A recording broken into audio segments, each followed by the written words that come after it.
Hello बच्चों, आप सभी का स्वागत है हमारे चैनल एनसीईआरटी ट्यूटोरियल के ऊपर। और यहां पर इस वीडियो में हम लोग पढ़ रहे हैं क्लास 9th ज्योग्राफी के चैप्टर नंबर 2 को, जिसका नाम है फिजिकल फीचर्स ऑफ इंडिया। यानी कि इस चैप्टर में हमें इंडिया के फिजिकल फीचर्स के बारे में पढ़ना है। यानी इंडिया में जो टेरेन है वो कैसा है, जैसे हिमालय के बारे में पढ़ना है, प्लेन्स के बारे में पढ़ना है, प्लेटू रीजन के बारे में पढ़ना है, डिजर्ट के बारे में।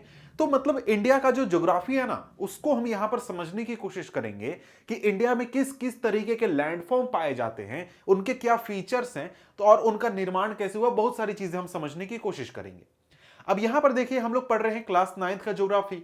तो इसमें जो पहला चैप्टर है वो हम कर चुके हैं। वो वीडियो आपने देख लिया होगा, नहीं देखा होगा तो यहां पर आई बटन में आपको देखने को मिल जाएगा। ठीक है, तो यहां पर ये जो चैप्टर है ये हम पढ़ चुके हैं। दूसरा चैप्टर हम यहां पर पढ़ रहे हैं। इसके बाद आगे के चैप्टर्स भी हमारे चैनल पर अपलोडेड हैं, आप जाकर देख सकते हैं। ठीक है, तो आइए हम शुरुआत करते हैं ये चैप्टर जिसका नाम है फिजिकल फीचर्स ऑफ इंडिया। तो यहां पर आपको शुरुआत में थोड़ा सा इंट्रोडक्शन दिया गया है कि इंट्रोडक्शन में क्या कहता है भाई। तो यहां पर इंट्रोडक्शन में कहता है कि आपने पिछले चैप्टर में ही आपने पढ़ लिया और समझ लिया कि इंडिया एक वास्ट कंट्री है जिसमें कि बहुत प्रकार के लैंडफॉर्म पाए जाते हैं। यहां पर माउंटेन्स भी है, यहां पर प्लेटू भी है, यहां पर प्लेन भी है, डिजर्ट भी है, इंडिया में आइलैंड्स भी हैं, बहुत तरीके के लैंडफॉर्म पाए जाते हैं। तो यहां पर यही कहता है कि आप अगर प्लेन के इलाके में रहते होंगे, जैसे यूपी बिहार में रहते होंगे, तो आपने प्लेन इलाका देखा होगा जहां पर खेती होती है। इसी प्रकार से अगर आप उत्तराखंड में, हिमाचल प्रदेश में जाएंगे या फिर वहां रहते हैं, तो आपने देखा होगा कि भाई हिली रीजन कैसा होता है। इसी प्रकार से अगर आप आगे बढ़ते हैं और जो प्लेटू रीजन है, जैसे हैदराबाद या फिर महाराष्ट्र के रीजन में रहते हैं, तो वो डेक्कन मतलब प्लेटू रीजन हो जाता है। इसके अलावा आइलैंड्स हैं, डेजर्ट राजस्थान में रहते हैं तो आपने डेजर्ट देखा होगा। तो इंडिया में जो अलग अलग लैंडफॉर्म्स हैं ये एक प्रकार से देखने को मिलते हैं। ठीक है, ये तो आपको पता है कि भाई अलग अलग लैंडफॉर्म है जो कि अलग अलग इलाके में पाए जाते हैं। तो यहां पर यही कहता है कि the land of India displays great physical variation. Geologically, the peninsular plateau constitutes one of the ancient land masses on the Earth's surface. It was supposed to be of the most stable land blocks. कहता है कि देखिए, जो India है, India की जो जमीन है, उसमें हमको बहुत वेरिएशन देखने को मिलता है, बहुत ज्यादा फिजिकल वेरिएशन देखने को मिलता है। यहां पर इंडिया के कुछ इलाकों की बात की गई है। यहां तो सबसे पहले आ जाता है पेनिनसुलर प्लेटू। अब ये पेनिनसुलर प्लेटू क्या है? तो भाई यहां पर अगर आप भारत के नक्शे को देखें, तो भारत के नक्शे को अगर आप देखते हैं तो ये भारत का नक्शा नहीं है, ये एक प्रकार से इंडियन सबकॉन्टिनेंट के टोपोग्राफी को या फिर लैंडफॉर्म को दिखाता है कि भाई कहां पर प्लेटू है, कहां पर पहाड़ है, ये सारी चीजें दिखाने वाला ये एक नक्शा है। ठीक है, तो यहां पर कहता है कि पेनिनसुलर प्लेटू को आप देखिए। तो पेनिनसुलर प्लेटू कहां है भाई? तो यहां पर इंडिया के इस प्रकार से जो ये इलाका है ना, ये हमारा पेनिनसुलर प्लेटू का रीजन है। इसमें से सभी पेनिनसुलर प्लेटू के रीजन नहीं है, कुछ है कुछ नहीं है, तो बस अभी समझ लीजिए, आगे आपको डिटेल में बताऊंगा कि ये जो पेनिनसुलर प्लेटू का रीजन है ना, ये आपको अर्थ का one of the oldest land मास का हिस्सा है। मतलब कि पूरे इंडिया में ये रीजन आपका क्या है, बहुत ही पुराना है। मतलब जमीन सबसे पुराने जमीन का ये हिस्सा है। अब इसका क्या मतलब होता है? इसका मतलब यहां पर यह है कि यहां पर हमारी पृथ्वी जब बनी थी, उसके बाद हमारी पृथ्वी पर एक जमीन का हिस्सा हुआ करता था जिसको कि हम लोग गोंडवाना लैंड कहते थे। यह गोंडवाना लैंड का ही हिस्सा था। कौन? ये हमारा पेनिनसुलर रीजन। ठीक है, अब ये गोंडवाना लैंड क्या है ये हमें समझने की जरूरत यहां पर आ जाती है। तो इसको समझने के लिए हम लोग क्या करते हैं, यहां पर हम लोग जरा सा मैप खोलते हैं। मैप मतलब यहां पर थोड़ा सा तस्वीर में आपको दिखाता हूं, तब आपको समझ में आएगा। तो यहां पर एक सेकेंड मेरे को समय दीजिए। तो ये देखिए, यहां पर समझिए ये कि हमारा जो अर्थ है उस पर कई सारे प्लेट्स पाए जाते हैं। अब ये प्लेट्स क्या होते हैं भाई? तो मतलब अर्थ का जो सबसे आउटर मोस्ट लेयर है, जिसको कि हम क्रस्ट के नाम से जानते हैं, वो कई हिस्सों में टूटा हुआ है। वो उसमें जो टुकड़े हैं उनको हम प्लेट कहते हैं। जैसे ये अफ्रीका वाला हिस्सा, इसको हम क्या कहेंगे? अफ्रीकन प्लेट कहेंगे। यहां पर इंडियन प्लेट है, ऑस्ट्रेलियन प्लेट है, यूरेशियन प्लेट है, अलग अलग प्लेट है जो कि मतलब अर्थ का सरफेस अलग अलग हिस्सों में टूटा हुआ है और ये एक दूसरे के प्रति मूव करते रहते हैं। मतलब ये वाला हिस्सा थोड़ा इधर घसक जाएगा, ये वाला इधर घसकेगा, ये इधर जाएगा, ये इधर जाएगा, इस प्रकार से मूव करते रहते हैं। अब ये मूव ऐसा नहीं है कि भाई तुरंत से एक सेकंड में ऐसे गया और ये इधर चला गया, नहीं, ये करोड़ों सालों में कुछ मीटर, कुछ किलोमीटर मूव करते हैं। तो इसी वजह से आज के करोड़ों साल पहले हमारा जो ये पूरा वर्ल्ड था उस पर एक लैंड मास हुआ करता था जो कि इस प्रकार से टूट गया। जैसे अगर मैं यहां पर इसको जूम करके दिखाऊं तो शायद आपको साफ दिख रहा होगा कि यहां पर देखिए ये पूरा मिलाकर एक लैंड मास है, लेकिन ये लाखों करोड़ों साल के दौरान ये पूरा लैंड मास अलग अलग गया और यहां पर इंडिया वाला जो हिस्सा है पेनिनसुलर रीजन है, यहां पर देखिए ये पेनिनसुलर रीजन है, ये रीजन इस तरफ मूव कर रहा है, किसके तरफ? यूरेशियन प्लेट की तरफ मूव कर रहा है और यूरेशियन प्लेट के पास जाता है और वहां पर जाकर क्या करता है? इस प्रकार से टकरा जाता है। अब टकराने की वजह से यहां पर निर्माण होता है किसका? हिमालय का। हिमालय क्या होगा? निर्माण हो गया यहां पर। और साथ में ये जो हिस्सा है पेनिनसुलर हिस्सा, ये क्या है? वर्ल्ड का जो सबसे पुराना लैंड मास है उसी का हिस्सा है। ठीक है, तो यहां पर आप एक चीज समझ गए कि जो पेनिनसुलर रीजन है वो क्या है? वर्ल्ड का ओल्डेस्ट लैंड मास का हिस्सा है। जैसे इस तस्वीर में आपको यहां पर समझ में आएगा ज्यादा अच्छी तरीके से। ये जो थ्योरी है कि भाई यहां पर प्लेट्स मूव करते रहती हैं, इनको कॉन्टिनेंटल ड्रिफ्ट थ्योरी कहते हैं। पहले आपको सिलेबस में ये था इस चैप्टर में, अब डिलीट कर दिया गया है, लेकिन मैं आपको समझाने के लिए, जानकारी के लिए बता रहा हूं। मतलब यहां पर कैसे मूवमेंट हुआ? सबसे पहले आपका पेंजिया था। पेंजिया मतलब क्या? मतलब हमारे अर्थ पर जितना भी लैंड मास है, चाहे वो south America, north America, Africa, Asia या फिर यूरोप, सब एक साथ थे एक जगह पर। तो ये हमारा क्या कहलाता था? पेंजिया कहलाता था। फिर यहां पर क्या हुआ? प्लेट्स मूव किए। प्लेट्स मूव करने की वजह से यहां पर क्या हो गया? दो हिस्से हो गए। एक हिस्सा कहलाया क्या? गोंडवाना लैंड। दूसरा क्या कहलाया? लॉरेशिया कहलाया। ठीक है, अब ये अलग अलग मूव कर गए, इसमें नॉर्थ अमेरिका अलग, यूरेशिया अलग हो गया। और यहां पर जो गोंडवाना लैंड है, ये गोंडवाना लैंड भी कुछ सालों में क्या हो गया? कुछ सालों मतलब कुछ करोड़ सालों में ये अलग अलग हो गया। और यहां पर जो इंडियन सब कॉन्टिनेंट है वो यहां पर जाकर इससे टकरा गया और यहां पर इंडिया जुड़ गया। यहां पर अफ्रीका है, अफ्रीका यहां पर चला गया, ऑस्ट्रेलिया यहां पर चला गया। तो इस प्रकार से आज के रूप में पहुंचा।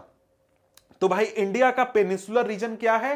गोंडवाना लैंड का हिस्सा है और गोंडवाना लैंड ओल्डेस्ट लैंड मास है। इसलिए आपको यह ध्यान रखना है कि जो पेनिनसुलर रीजन है इंडिया का वो क्या है? ओल्डेस्ट लैंड मास का हिस्सा है।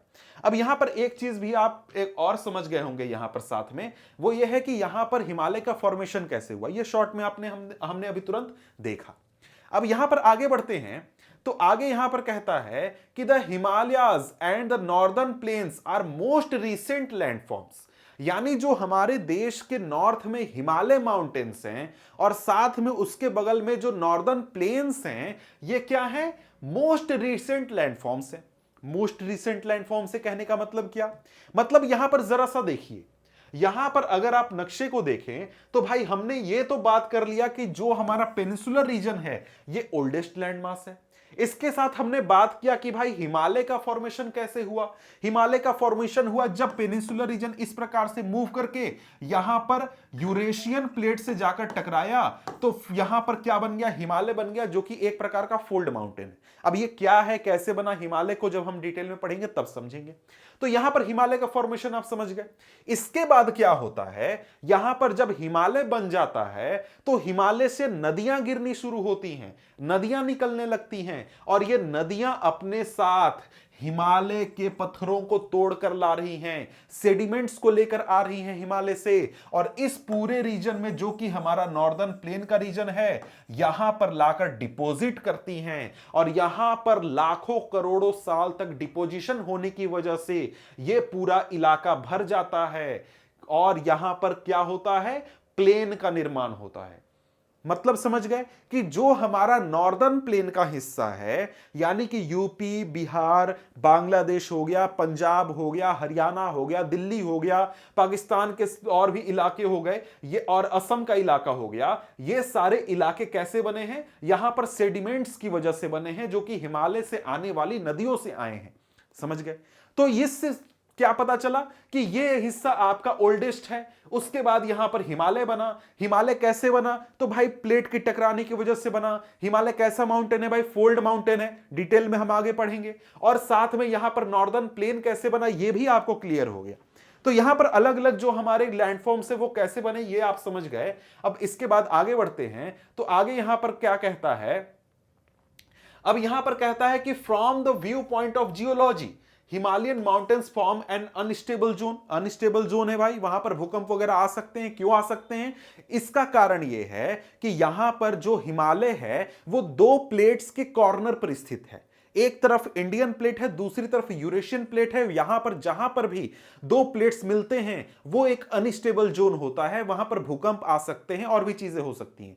जैसे अभी कुछ समय पहले ही भूकंप आया है, आज मैं वीडियो रिकॉर्ड कर रहा हूं तो आज अभी कुछ समय पहले अफगानिस्तान में भूकंप आया है। बोलेगा सर अफगानिस्तान में भूकंप आया तो हिमालय थोड़ी है वहां पर? है भाई, वहां पर जो प्लेट है इंडियन प्लेट वो अफगानिस्तान तक जाती है। ठीक है, तो यहां पर आगे कहता है कि the whole mountain system of Himalaya represent a very youthful topography with high peaks, deep valleys and fast flowing rivers. तो जो पूरा हिमालय का माउंटेन सिस्टम है ये काफी नया माउंटेन सिस्टम है और यहां पर आपको काफी हाई पीक्स देखने को मिलते हैं, काफी डीप वैली देखने को मिलते हैं और यहां पर नदियां काफी फास्ट फ्लो करती हैं। मतलब यहां पर क्या है, जो हिमालय माउंटेन है उसका इरोजन बहुत कम हुआ है। क्यों हुआ है? क्योंकि हिमालय माउंटेन नया नया है।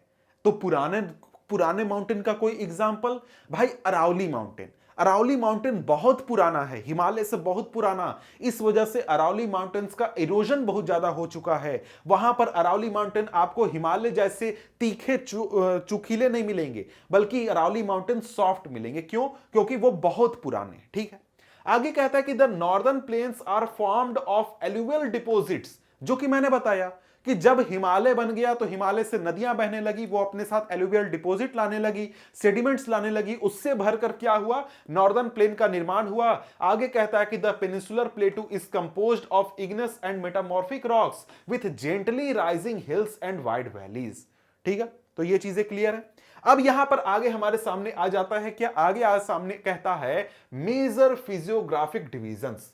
मतलब इंडिया के जो फिजियोग्राफिक डिवीजन्स हैं, अलग अलग लैंडफॉर्म्स हैं, उनके बारे में हम यहां पर डिटेल में पढ़ने वाले हैं। तो यहां पर यही चीज कहता है कि जो फिजिकल फीचर्स हैं इंडिया के, उनको अलग अलग फिजियोग्राफिक डिवीजन में हम क्या कर सकते हैं, बांट सकते हैं। और ये कौन कौन से भाई, तो यहां पर हमारे सामने आ जाता है सबसे पहले हिमालयन माउंटेन। तो सबसे पहले हम पढ़ेंगे हिमालयन माउंटेन के बारे में। ठीक है, उसके बाद हम पढ़ेंगे नॉर्दर्न प्लेन के बारे में, उसके बाद हम लोग पेनिनसुलर प्लेटू के बारे में पढ़ेंगे, फिर इंडियन डेजर्ट के बारे में पढ़ेंगे, फिर कोस्टल प्लेन के बारे में पढ़ेंगे और उसके बाद आइलैंड्स के बारे में पढ़ेंगे। तो यहां पर अलग अलग जो लैंडफॉर्म्स है इनके बारे में हम यहां पर पढ़ने वाले हैं, डिटेल में पढ़ने वाले हैं कि भाई हिमालय बना कैसे, उसका डिवीजन क्या है, उसमें कौन कौन से क्षेत्र हैं, क्या चीजें हैं, बहुत चीजें हम पढ़ने वाले हैं। तो हर एक को हम लोग डिटेल से लाइन बाय लाइन एनसीईआरटी से स्टडी कर रहे हैं।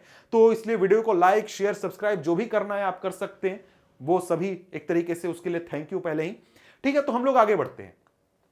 आगे यहां पर बात आती है हिमालयन माउंटेन्स की, यानी कि अब हम लोग हिमालय की बात कर लेते हैं।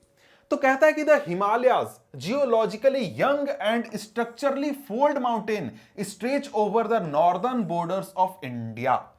अब यहां पर से क्वेश्चन आपका उठना शुरू होगा। क्या क्वेश्चन? सबसे पहला भाई, जो हिमालय है वो किस प्रकार का माउंटेन है भाई? तो हिमालय है आपका यंग माउंटेन है, मतलब जियोलॉजिकली यंग है, काफी नया है। उसके साथ ही स्ट्रक्चर कैसा है? फोल्ड माउंटेन का स्ट्रक्चर है। अब ये दोनों चीजें होती क्या है ये आपको समझना है। तो यंग माउंटेन है, इसका मतलब तो मैंने आपको पहले ही बता दिया कि भाई यंग हिमालय बना कैसे, प्लेट टेक्टोनिक्स यानी प्लेट के टकराने से बना। तो वो चीज मैंने बता दिया कि काफी नया है। अब स्ट्रक्चरली फोल्ड माउंटेन कहता है, इसका मतलब क्या हुआ? इसका मतलब यहां पर यह हुआ कि देखिए यहां पर यह है कि जो हमने एक प्रकार से देखा कि दो प्लेट्स हैं और प्लेट्स क्या करती हैं, आपस में टकराती हैं, एक दूसरे के अगल बगल ड्रिफ्ट करते रहती हैं। तो उसके बारे में हम यहां पर अब क्या करने वाले हैं, देखने वाले हैं। तो तस्वीर में आपको दिखाता हूं, यहां देखिए। यहां पर कहता है कि देखिए दो प्लेट्स हैं, एक तरफ मान लेते हैं कि ये कौन सा प्लेट है, हमारा इंडियन प्लेट है। कौन सा? इंडियन। और इस तरफ कौन सा है? यहां पर है यूरेशियन प्लेट। और ये दोनों प्लेट्स जब एक दूसरे की तरफ बढ़ती हैं और एक दूसरे से टकराती हैं तो यहां पर क्या होता है, एक प्लेट नीचे की ओर चला जाता है या फिर एक प्रकार से फोल्ड हो जाता है और इस प्रकार से सामने ऊपर उठ जाता है। ऐसे जैसे दो प्लेट्स आए, ऐसे टकराए और ऐसे यहां पर फोल्ड होकर ऐसे उठ गए।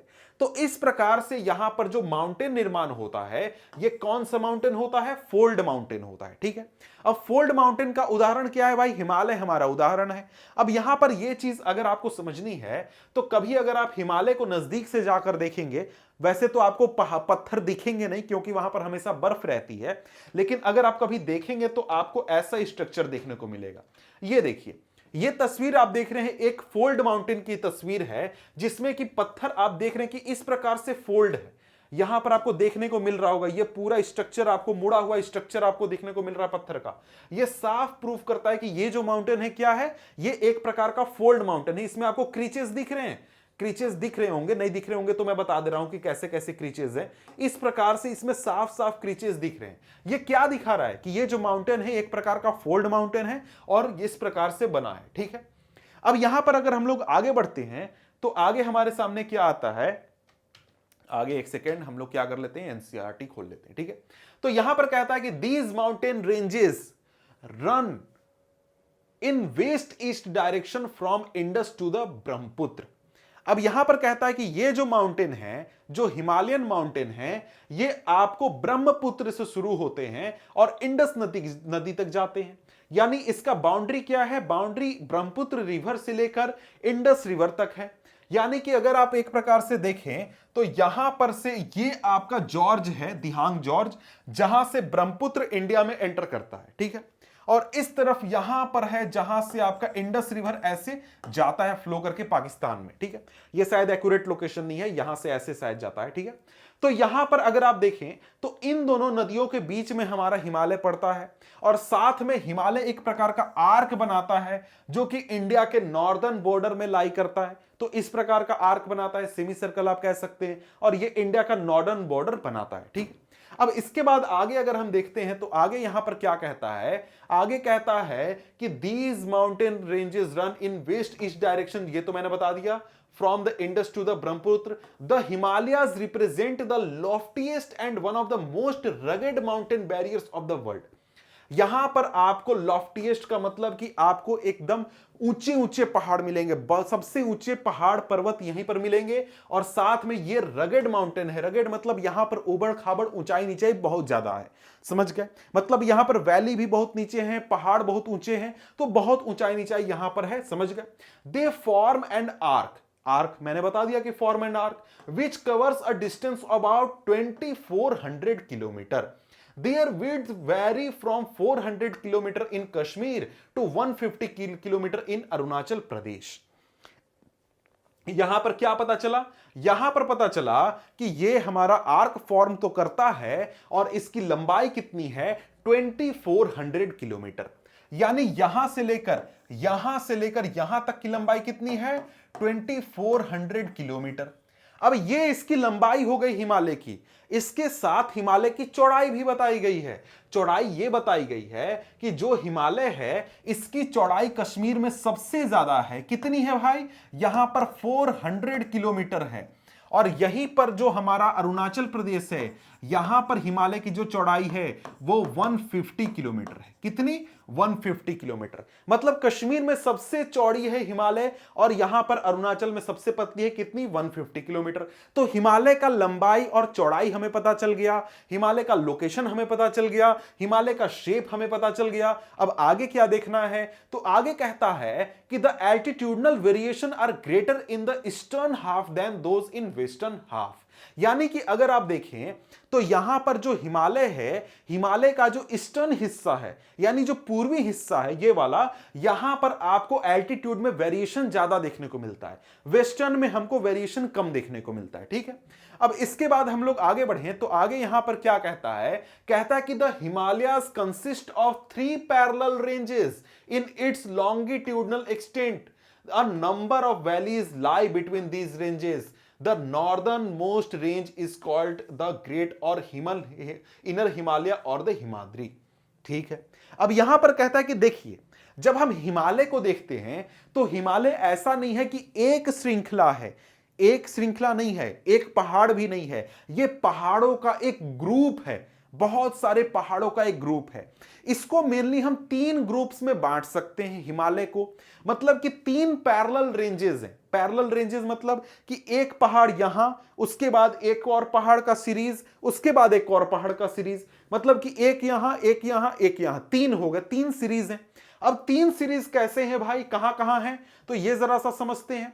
तो यहां पर अगर हम लोग देखें तो हिमालय को अगर हम देखते हैं तो हिमालय के जो नॉर्थ से साउथ है पोजीशन, उसमें हमको 3 रेंजेस देखने को मिलते हैं। सबसे पहला हमारा क्या है, जिसको कि इनर हिमालय या फिर ग्रेटर हिमालय हम कहते हैं, वो हमारा एक प्रकार से हिमालय का सबसे ऊपरी हिस्सा बनाता है। ऊपरी हिस्सा इन द सेंस कि मतलब हमारा जो चीन के तरफ वाला हिस्सा है, वहां पर क्या है, हमारा ग्रेटर हिमालय है। यहां पर आपको बड़े बड़े जो पहाड़, माउंट एवरेस्ट वगैरह देखने को मिलते हैं, वो हमको इसी रीजन में देखने को मिलते हैं। यहां पर ये एक सीरीज हो गया। इसके बाद हमारे पास आ जाता है दूसरा सीरीज जो कि इसके बिल्कुल बगल में है, समझ गए, और एक और सीरीज आ जाता है जो कि तीसरा सीरीज। मतलब कि यहां पर 3 पैरेलल रेंजेस हैं पहाड़ों के, जो कि एक दूसरे के पैरेलल हैं, जिसमें सबसे अंदर वाला हमारा क्या कहलाता है, इनर हिमालय कहलाता है। उसके बाद आ जाता है हमारा हिमाचल हिमालय, उसके बाद आ जाता है हमारा शिवालिक। अब इस चीज से यहां पर मैं जैसे बता रहा हूं, इसमें हो सकता है बहुत सारे लोगों को समझ में ना आ रहा हो, उसके लिए मैं क्या करता हूं, दूसरा आपको तस्वीर दिखाता हूं ताकि आपको यह चीज समझ में आ जाए। अब यहां पर देखिए, ये क्या देख रहे हैं, ये एक प्रकार से आपको हिमालय का शेप समझाने की यहां पर कोशिश की जा रही है। यहां से लेकर ये पूरा हिमालय है, हिमालय का चौड़ाई है। इसमें जो सबसे ऊंचे पहाड़ वाले हिस्से हैं, ये वाला जो हिस्सा है, यहां पर जो पहाड़ हैं, ये पहाड़ एक पहाड़ नहीं है बल्कि कई सारे पहाड़ों का एक सीरीज है। और ये क्या है, ये हमारा है एक प्रकार से जो ग्रेटर हिमालय है या फिर हिमाद्री है, ठीक है। अब इसके बाद आ जाता है एक और पहाड़ का सीरीज। ये पहाड़ का सीरीज क्या कहलाता है, ये हमारा है हिमाचल हिमालय। यहां पर हमारे जो हिमाद्री के पहाड़ हैं उससे थोड़े छोटे छोटे पहाड़ पाए जाते हैं। ये क्या है, हिमाचल सीरीज है। इसके कुछ दूर बाद यहां पर एक और सीरीज आता है जहां पर पहाड़ पाए जाते हैं, लेकिन इन पहाड़ों की ऊंचाई उतनी ज्यादा नहीं है, बल्कि थोड़ी थोड़ी 1000 मीटर 900 मीटर इस प्रकार से है, और यह हमारा क्या कहलाता है, शिवालिक। तो इस प्रकार से 3 हिस्से में हिमालय विभाजित हैं और तीनों की ऊंचाई में अंतर है या फिर उनके शेप में अंतर है। तो 3 पैरेलल रेंजेस हैं, एक साथ सीरीज हैं, श्रृंखलाएं हैं पहाड़ों की, जो कि एक साथ चलती हैं, कहां, कश्मीर से लेकर असम तक, ठीक है। वो एक साथ ऐसा ही सीरीज पूरा चल रहा है, ठीक है। अब इसके बाद अगर हम लोग आगे बढ़ें तो आगे यहां पर क्या कहता है, आगे हिमाद्री की बात हो रही है, यानी जो ग्रेटर हिमालय है जिसमें कि माउंट एवरेस्ट वगैरह ऊंचे ऊंचे पहाड़ पाए जाते हैं, उनकी बात हो रही है। हिमाद्री क्या है, it is the most continuous ranges consisting of the loftiest peak with an average height of 6000 metres. It contains all prominent Himalayan peaks. यानी जो हिमाद्री सीरीज है, ग्रेटर हिमालय है, यानी हिमालय का जो सबसे नॉर्दर्न मोस्ट हिस्सा सीरीज वाला है, वो क्या है, वो एक प्रकार से सबसे कंटिन्यूअस रेंज है। मतलब कि यहां से पहाड़ शुरू होते हैं तो वो असम तक जाते हैं, कश्मीर से शुरू होकर असम तक जाएंगे, ठीक है। और यहां पर क्या होगा, यहां पर आपको जितने भी आप ऊंचे ऊंचे पहाड़ जानते हैं हिमालय में कि भाई माउंट एवरेस्ट है, काराकोरम है, और जितने भी नाम जानते हैं, वो सारे कहां पर हैं, वो सारे हमारे ग्रेटर हिमालय में ही आते हैं, ठीक है। उसी का ये हिस्सा है, ठीक है। तो यहां पर अगर हम लोग आगे बढ़ें तो आगे आप यहां पर तस्वीर देख सकते हैं। तस्वीर के बाद यहां पर आपको नाम बताया गया है कुछ सबसे ऊंचे चोटियों के, जो कि हिमालय में है। तो माउंट एवरेस्ट, कंचनजंगा, मकौला, धौलगिरी, नंगा पर्वत या फिर अन्नपूर्णा, नंदा देवी, ये सारे लगभग सारे जो हैं कहां हैं, ये आपको ग्रेटर हिमालय का ही हिस्सा है, ठीक है। अब यहां पर आगे कहता है कि the folds of the great Himalaya are asymmetrical in nature. The core of this part of Himalaya is composed of granite. यानी कि यहां पर जो ये हमारा ग्रेटर हिमालय है, इसका जो फोल्ड है, अब फोल्ड जो मैंने आपको तस्वीर में फोल्ड दिखाया था उसके बारे में कहता है कि ये फोल्ड एसिमेट्रिकल है, यानी एक जैसा सभी जगहों पर नहीं है। इसके साथ ही जो ये हिस्सा है ग्रेटर हिमालय है, इसका जो कोर है, यानी जो सेंटर का मेन हिस्सा जो है, वो किस चीज का बना हुआ है, वो बना हुआ है ग्रेनाइट का। तो ये क्वेश्चन यहां से पूछता है, बहुत इंपॉर्टेंट क्वेश्चन है कि भाई यहां पर जो ग्रेटर हिमालय है उसका कोर किस चीज का बना हुआ है, तो ग्रेनाइट का बना हुआ है। इट इज पेरेनियली स्नो बाउंड, यानी कि यहां सालों भर बर्फ ढकी हुई रहती है इन चोटियों के ऊपर, और यहां पर बहुत सारे ग्लेशियर्स हैं जो कि यहां से निकलते हैं, मतलब जो नदियां यहां से निकलती हैं उनकी बात यहां पर की जा रही है। अब यहां पर बात करें तो यहां पर फाइंड आउट में कुछ टास्क आपको दिए गए हैं, आप चाहें तो देख सकते हैं। अब यहां पर अगर हम लोग आगे बढ़े तो आगे यहां पर क्या कहता है, आगे कहता है कि the range lying to the south of the Himadri forms the most rugged mountain system and is known as Himachal और लेसर हिमालय।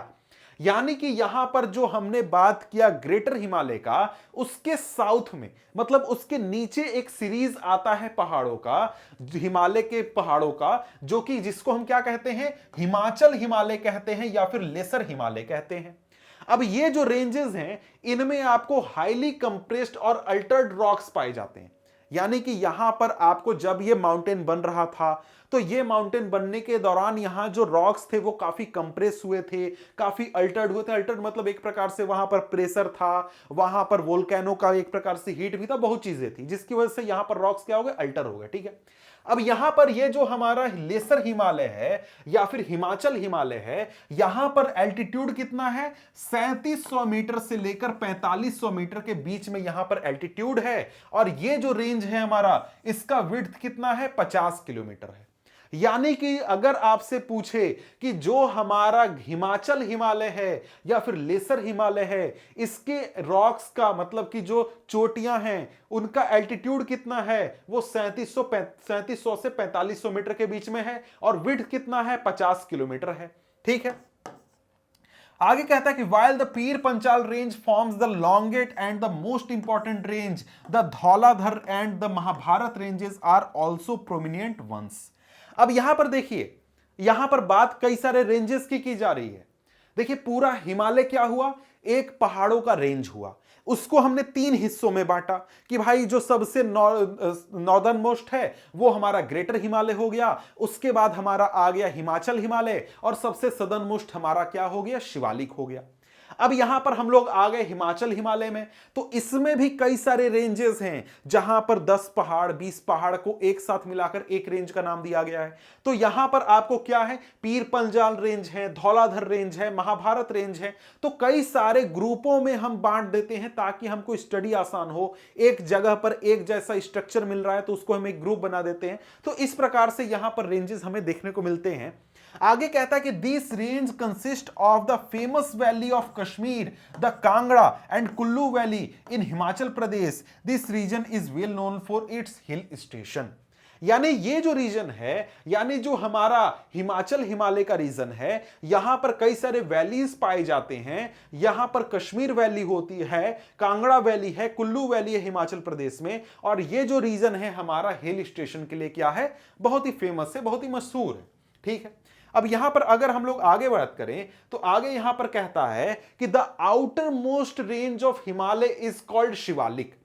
यानी हिमालय का जो सबसे सदर्न मोस्ट हिस्सा है वो क्या है, उसको हम शिवालिक के नाम से जानते हैं।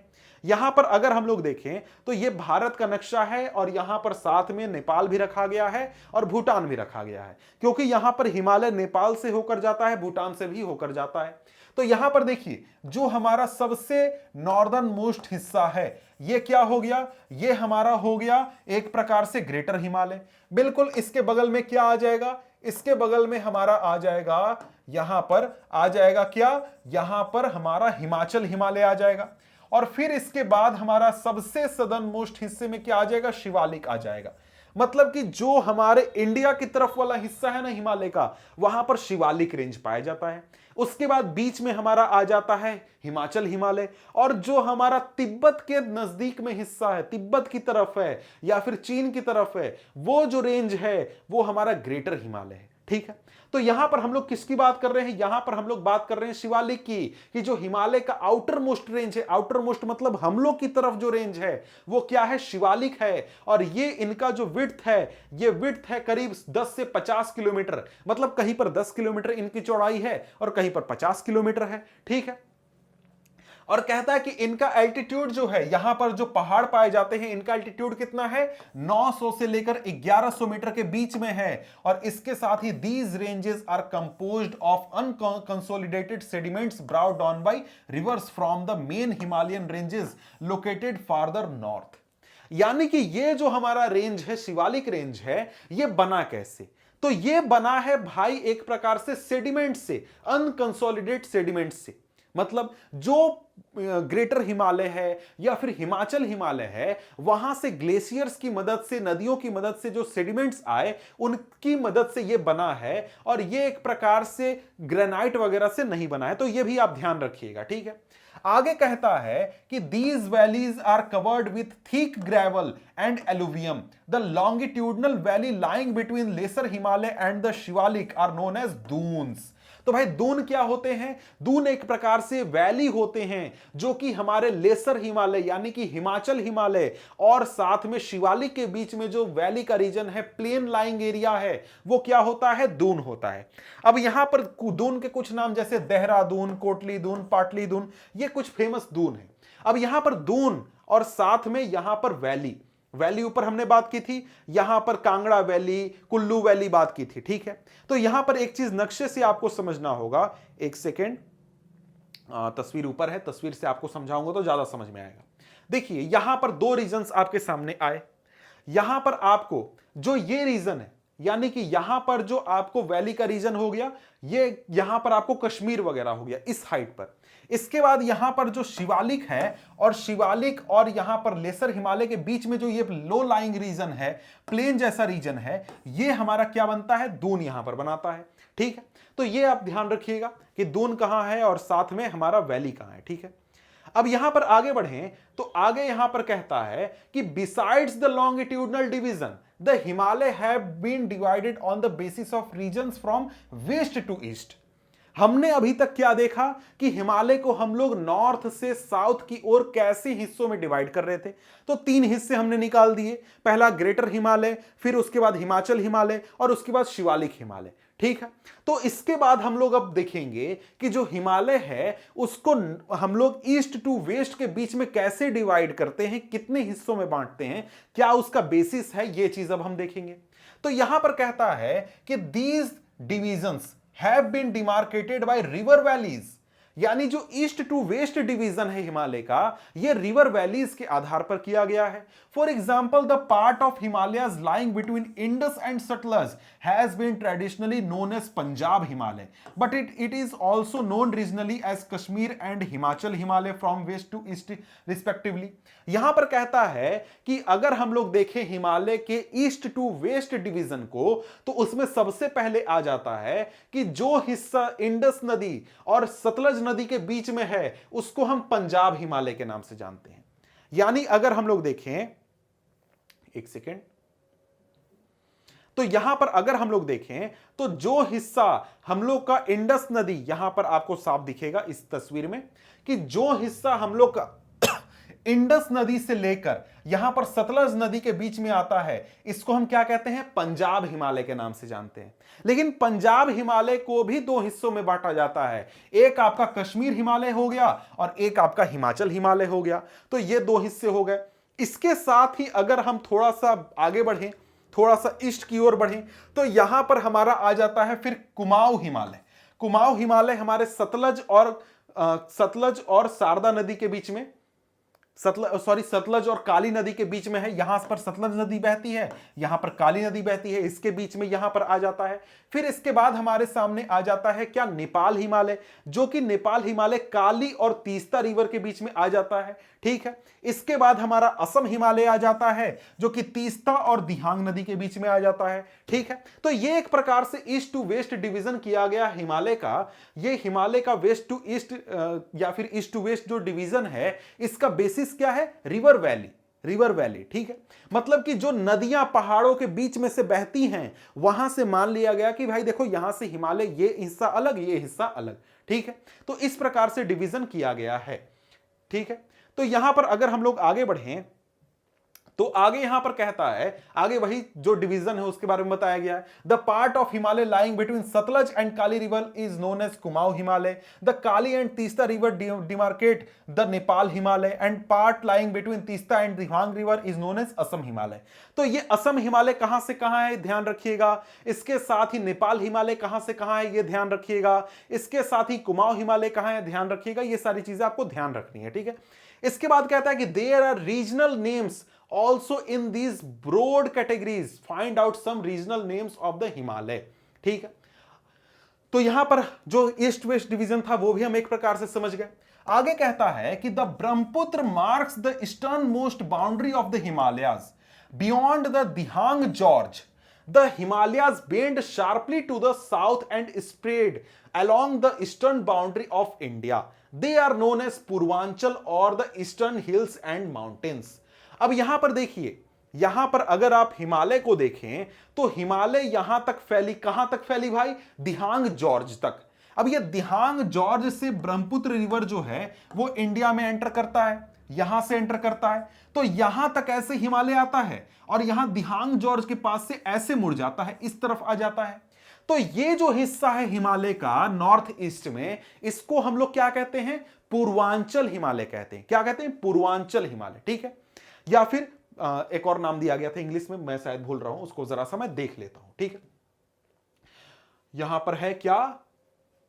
ईस्टर्न हिल्स, ठीक है। अब यहां पर कहता है कि these hills running through the north eastern states are mostly composed of strong sandstone which are sedimentary rocks. तो यहां पर जो हमारा पूर्वांचल हिमालय है ये किससे बना हुआ है? स्ट्रॉन्ग सैंडस्टोन से बना हुआ है। वो क्या है? एक प्रकार का सेडिमेंट्री रॉक है, ठीक है। तो यहां भी ध्यान रखिएगा कि ये हिस्सा किस प्रकार के चट्टानों से बना है, किस प्रकार के रॉक से बना है, ये भी आपको पता चल गया।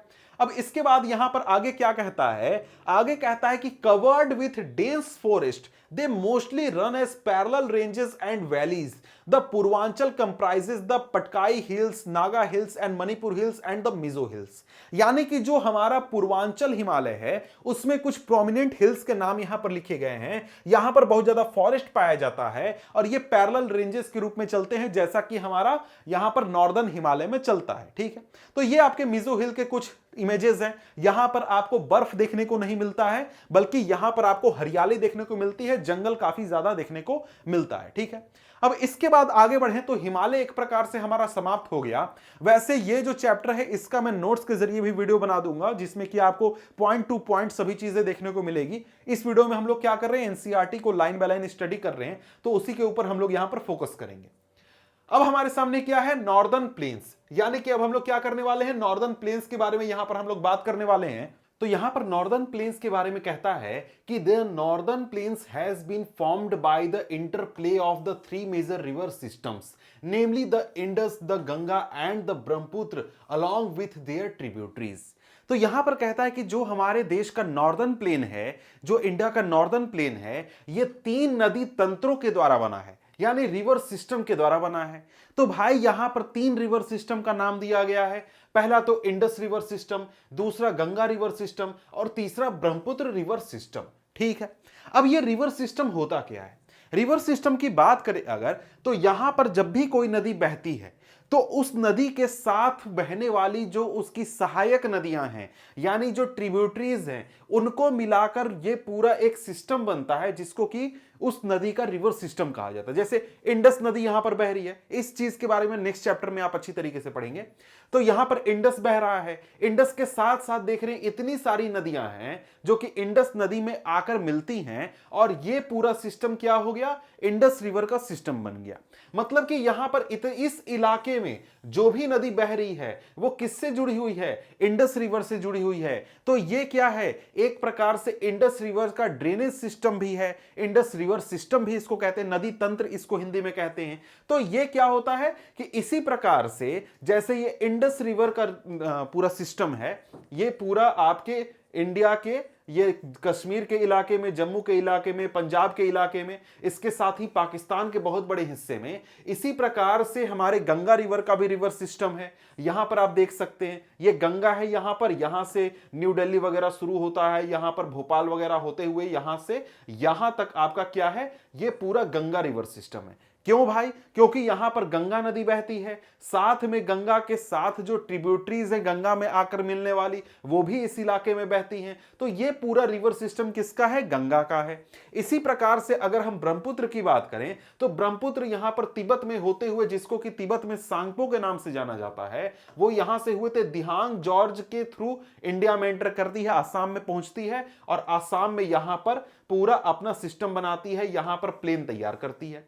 तो यहां पर ये तीन जो नदी तंत्र है, रिवर सिस्टम है, इनकी वजह से हमारा ये पूरा जो प्लेन है, नॉर्दर्न प्लेन तैयार हुआ है।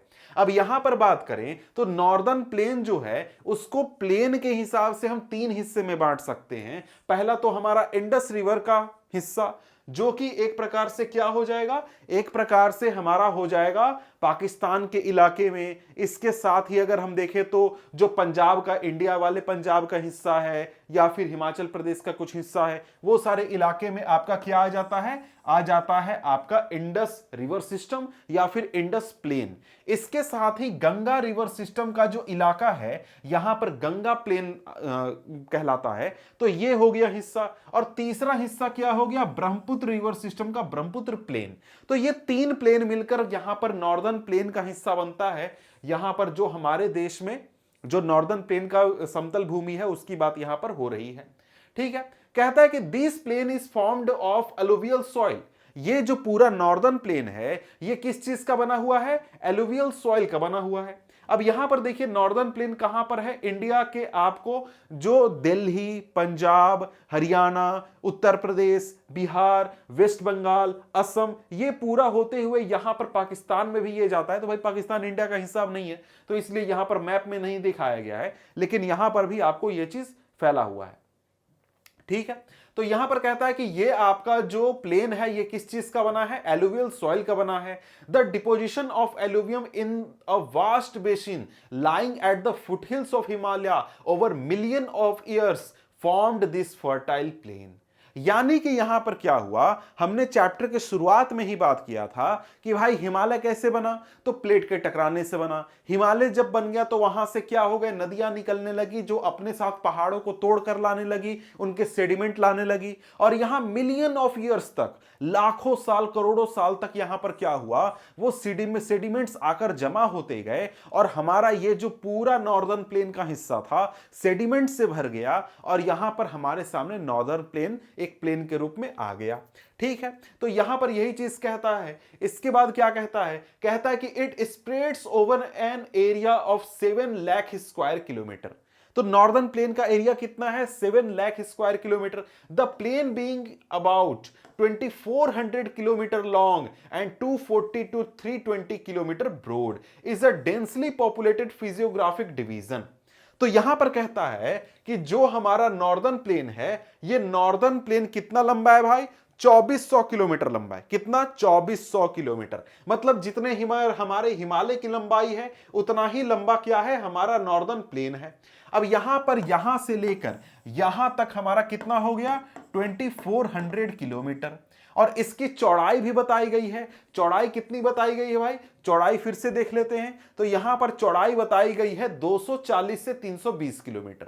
मतलब कहीं पर चौड़ाई है 240 किलोमीटर और कहीं पर चौड़ाई है 320 किलोमीटर। जैसे देख सकते हैं यहां पर चौड़ा ज्यादा है, यहां पर कम है, यहां पर ज्यादा है। तो इस प्रकार से 240 से 320 किलोमीटर इसकी चौड़ाई है। और कुल मिलाकर एरिया कितना है? कुल मिलाकर एरिया है हमारे सामने 7 लाख स्क्वायर किलोमीटर।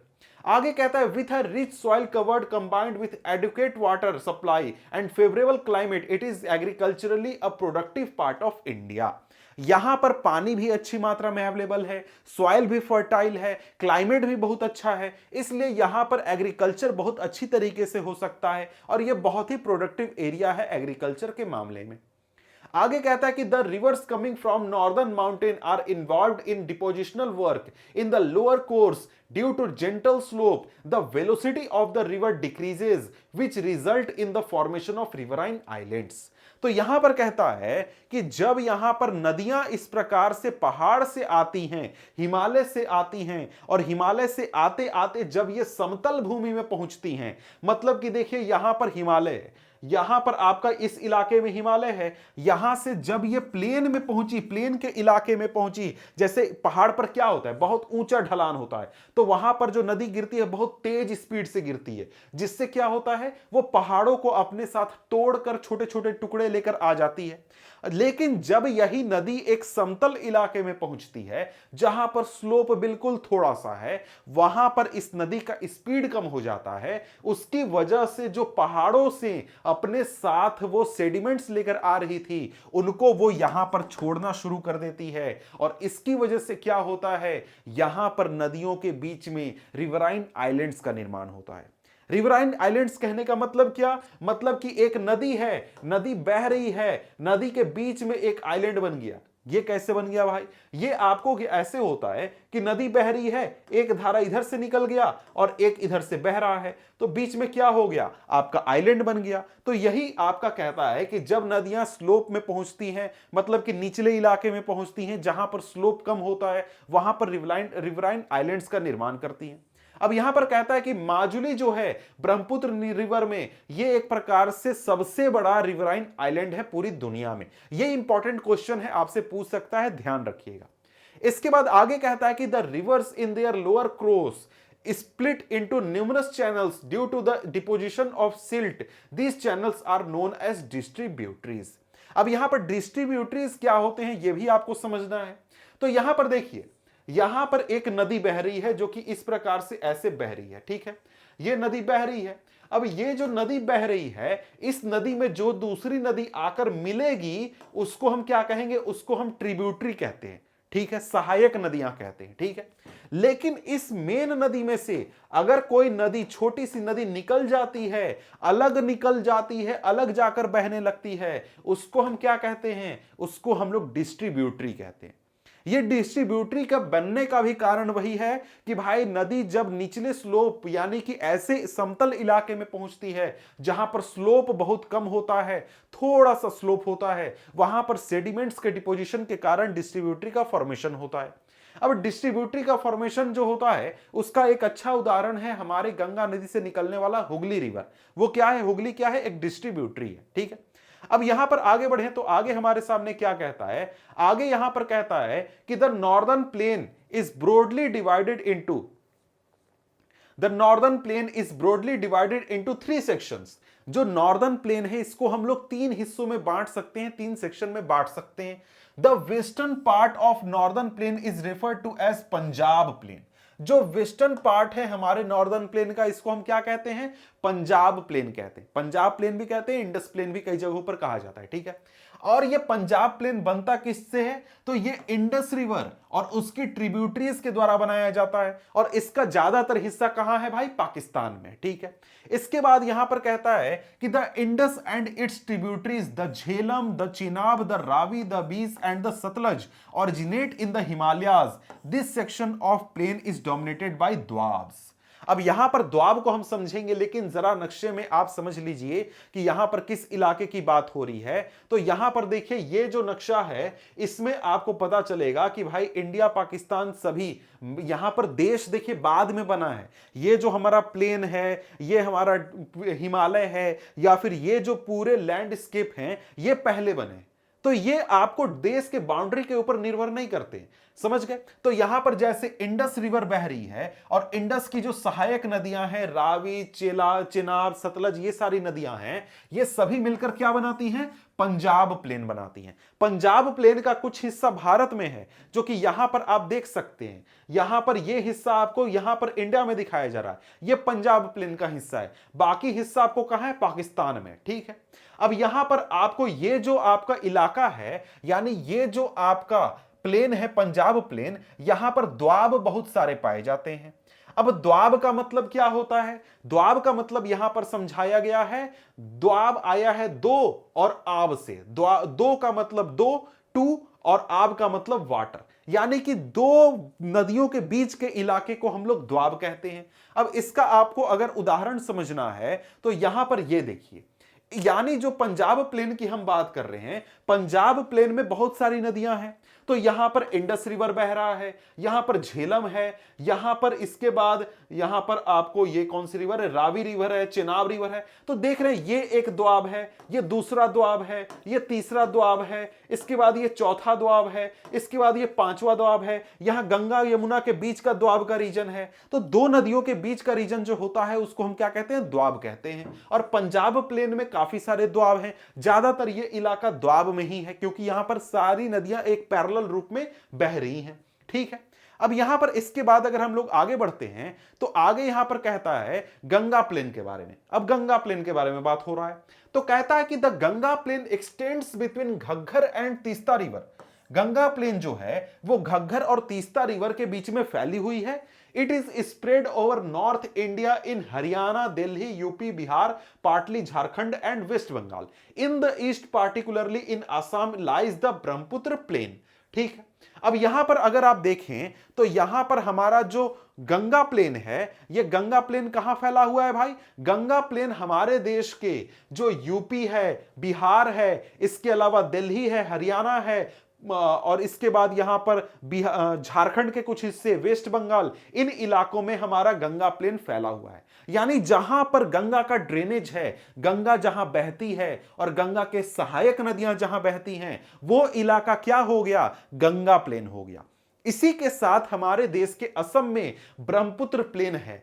अब यहां पर देखिए एक बात ध्यान रखिए, हम लोग यहां पर बात कर रहे हैं कि भाई असम में ब्रह्मपुत्र प्लेन है, लेकिन इसके अलावा अगर आप देखें तो इसके बिल्कुल बगल में बांग्लादेश है और यहां पर भी ब्रह्मपुत्र रिवर का प्लेन है। लेकिन बांग्लादेश भाई हमारे देश में नहीं है, इसलिए हम उस इलाके की बात नहीं कर रहे हैं। तो हमारे देश में ब्रह्मपुत्र नदी का जो प्लेन है वो कहां पर है, असम के इलाके में है। तो ये आपने समझ लिया कि अलग अलग जो रिवर है या फिर उस रिवर सिस्टम है उनके द्वारा बनाया गया जो प्लेन है वो किस इलाके में है। नॉर्दर्न प्लेन को हम कैसे डिवाइड कर सकते हैं, कौन कौन से पार्ट्स हैं, कहां पर हैं, किन नदियों द्वारा बनाए जाते हैं, ये सारी चीजें आप समझ गए। अब यहां पर आगे और भी चीजें आपको पढ़नी है, समझनी है, वो ये है कि देखिए यहां पर अब आपको बताया जा रहा है कि the northern plain are generally described as flat land with no variation in its relief. जब नॉर्दर्न प्लेन की बात करते हैं तो प्लेन हम कह रहे हैं, प्लेन बिल्कुल समतल भूमि है, प्लेन है, ऐसे हम लोग डिस्क्राइब करते हैं। लेकिन रियलिटी यह है कि जो नॉर्दर्न प्लेन है उसमें कई तरीके के वेरिएशन हमको देखने को मिलते हैं। यहां पर यही कहता है कि these vast plains also have diverse relief feature. ये जो बड़े बड़े समतल भूमि हैं यहां पर भी अलग अलग डाइवर्स रिलीफ फीचर हमको देखने को मिलते हैं। यहां पर कहता है कि according to the variation in the relief feature the northern plains can be divided into 4 regions. Relief feature में वेरिएशन के आधार पर हम लोग जो हैं नॉर्दर्न प्लेन को 4 हिस्सों में डिवाइड कर सकते हैं। यहां पर आपको उनको चारों को बारी बारी से पढ़ना है। तो यहां पर कहता है कि the rivers after descending from the mountains deposit pebbles in a narrow belt of about 8 to 16 kilometre in width lying parallel to the slopes of Shivaliks. It is known as Bhabar. अब यहां पर आपको नॉर्दर्न प्लेन का पहला हिस्सा आया जिसको कि हम क्या कहते हैं, भाभर कहते हैं।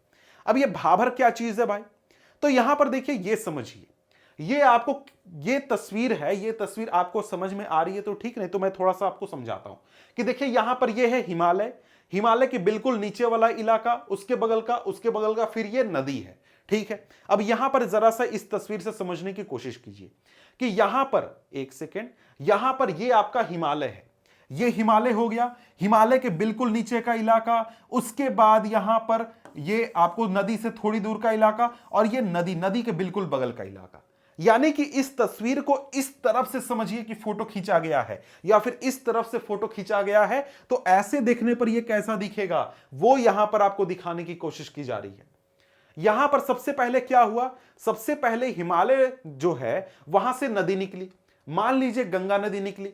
गंगा नदी जब हिमालय से निकली तो इसमें बहुत ज्यादा रफ्तार था, बहुत ज्यादा रफ्तार होने के कारण हिमालय को यह बहुत ज्यादा तोड़ा, इसने हिमालय के कण तोड़े, सेडिमेंट्स निकाले, बहुत चीजें की।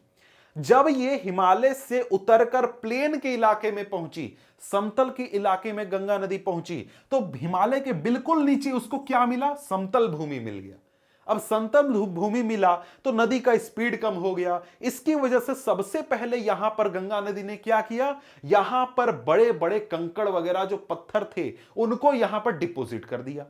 तो ये जो भाभर का रीजन है, यहां पर आपको नदियां जो जब पहाड़ से उतरती हैं, हिमालय से उतरती हैं, तो क्या डिपॉजिट करती हैं, बड़े बड़े सेडिमेंट्स को डिपॉजिट करती हैं, पेबल्स को डिपॉजिट करती हैं, बड़े बड़े पत्थरों को डिपॉजिट करती हैं। ठीक है, और यही इलाका क्या कहलाता है, भाभर कहलाता है।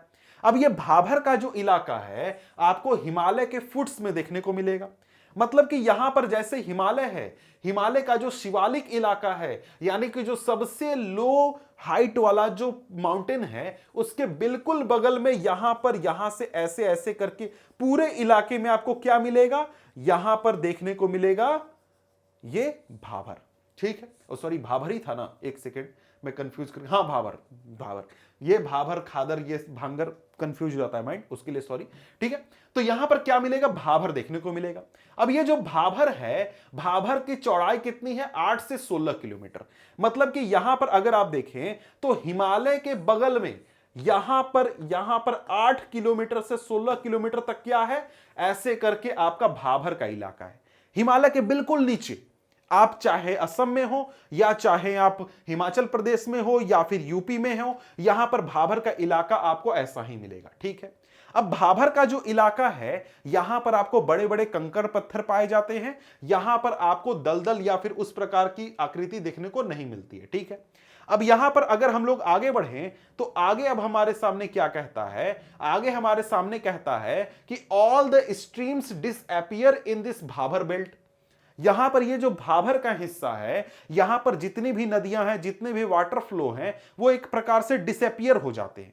अब डिसअपियर हो जाते हैं, इसका मतलब क्या, इसका मतलब कि आप सामने जाएंगे तो आपको नदी बहता हुआ नहीं दिखेगा। क्यों नहीं दिखेगा भाई, उसका कारण यह है कि जब यहां पर आप जाएंगे तो भाभर के इलाके में आपको बड़े बड़े पत्थर हैं और नदियों में बड़े बड़े पत्थर पड़े हुए हैं, तो जब पानी इसके थ्रू बहता है तो इन पत्थरों के बीच में से बह जाता है और इन पत्थरों के ऊपर नहीं आता। इस वजह से पानी हमें दिखता नहीं है, वो पानी पत्थरों के बीच में से बहकर आगे चला जाता है। ठीक है, तो इसलिए भाभर में ऐसा कहा जाता है कि नदियां गायब हो जाती हैं, गायब नहीं होती हैं, हमें दिखती नहीं है, वो पत्थरों के बीच में से बह जाती हैं। ठीक है, अब आगे कहता है कि all the streams disappear in this Bhabar belt, ये तो हमने पढ़ लिया। South of this belt the streams and rivers reemerge and create a wet swampy and marshy region known as Terai. अब यहां पर क्या होता है कि यहां पर जब सारे कंकड़ पत्थर यहां पर डिपॉजिट कर दिए तो यहां पर आगे कंकड़ पत्थर तो डिपॉजिट होंगे नहीं, तो ये जब भाभर का इलाका जहां पर कंकड़ पत्थर हैं, यहां से जब नदी आगे बढ़ती है तो नदी फिर से दिखने लगती है, क्योंकि इस इलाके में कंकड़ पत्थर नहीं है, तो नदी यहां दिखने लगती है। तो यहां पर वो क्या करती है, यहां पर नदी का रफ्तार बहुत कम हो जाता है, तो यहां पर वो और सेडिमेंट्स, जो छोटे छोटे सेडिमेंट्स होते हैं ना, उनको यहां पर डिपॉजिट करती है, जिसकी वजह से यहां पर वेट स्वैम्पी एक एरिया बन जाता है, दलदली एरिया बन जाता है, जो कि बहुत ही उपजाऊ होता है, बहुत ही अच्छा होता है, और यहां पर बहुत सारे जंगल पाए जाते हैं। तो हिमालय के नीचे बिल्कुल बगल में, हिमालय के पहाड़ जहां खत्म हुआ उसके बिल्कुल बगल में क्या होगा, भाभर होगा। उससे 8 से 16 किलोमीटर आगे जाएंगे तो क्या मिलेगा आपको, आपको मिलेगा तराई का रीजन। तो यहां पर तराई का रीजन आपको कहां पर है, हिमालय के बिल्कुल बगल बगल में, यानी कि जो भाभर है उसके बिल्कुल बगल में क्या है, तराई का रीजन है। तराई के रीजन की क्या खासियत है, यहां पर खासियत है कि यहां पर सेडिमेंट्स, छोटे छोटे सेडिमेंट्स डिपॉजिट होते हैं, ये वेट रीजन है, स्वैम्पी रीजन है, समझ गए। तो यहां पर ये आपका तराई का रीजन हो गया। अब यहां पर तराई के रीजन की बात करें तो आगे यहां पर कहता है कि this was a thickly forested region full of wildlife. यहां पर तराई के रीजन में बहुत ही घना जंगल था, यहां पर बहुत सारे वाइल्ड लाइफ थे, लेकिन इन फॉरेस्ट को क्लियर कर दिया गया, काट दिया गया, ताकि खेती के लिए जमीन तैयार किया जा सके, क्योंकि पाकिस्तान से बहुत सारे आपको माइग्रेंट्स आए थे जब देश का पार्टीशन हुआ था, उसकी वजह से। तो यहां पर दुधवा नेशनल पार्क भी है, यह भी बताया गया। ठीक है, अब यहां पर आगे कहता है कि the largest part of the northern plain is formed of older alluvium. It lies above the flood plains of the river and present a terrace-like feature. This part is known as भांगर। अब यहां पर ठीक है भाई, अब यहां पर कहता है कि जो हमारे पूरे नॉर्दर्न प्लेन है उसका ज्यादातर हिस्सा क्या है? ज्यादातर हिस्सा है भांगर। अब ये भांगर क्या चीज होता है? भांगर का आपको अगर समझना है तो यहां पर इस प्रकार से समझिए कि देखिए कोई नदी बह रही है, कोई नदी बह रही है, तो नदी जब बहती है तो नदी में कभी बाढ़ भी आता है, ठीक है?